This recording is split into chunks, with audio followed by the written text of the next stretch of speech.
2019, I had the opportunity to study abroad in Old San Juan, Puerto Rico.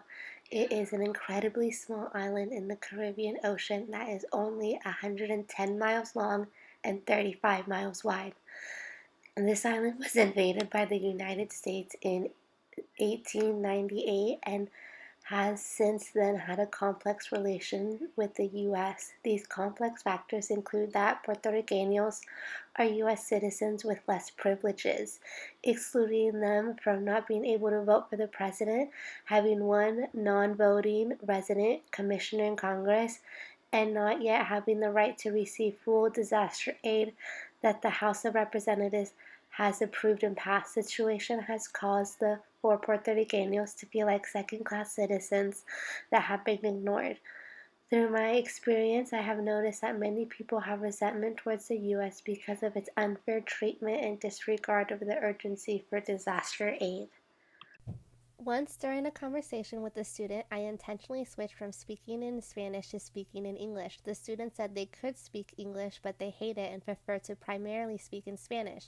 This critical moment made me contemplate why someone might feel dislike towards the language, and I realized it had little to do with the language itself. This individual, like many, had felt this way because of the perception of being treated like a second-class citizen, which has led to cultural assimilation. The act of assimilation includes the experience of an individual adapting and entirely immersing themselves in the culture of a nation. However, this individual was resisting assimilation and refused to fully immerse themselves in American nationality. In Puerto Rico, their flag is always accompanied with the United States flag. Only U.S. currency is accepted, and English and U.S. history are instructed in public education. This reminded me of my own assimilation. As a child of immigrants, my first language was Spanish. However, going to an English-speaking school, I gradually lost my Spanish-speaking skills. It is staggering to think that I do not share the same accent or fluency in a language as my parents. Assimilation leads to an identity conflict, which I share with Puerto Ricanos. Am I more American than Mexican? Are Puerto Ricanos more Puerto Rican than American? A powerful message that the U.S. has portrayed on the island, or that is perceived by those, is that the U.S. simply does not care. A few of the beaches in Puerto Rico have abandoned military tanks, which I believe, intentional or not, the U.S. is conveying that the military invaded the island and the U.S. is still in control.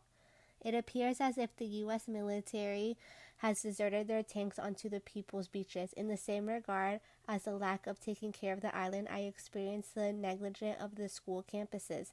Hurricane Maria destroyed the island and left many of the classrooms uninhabitable.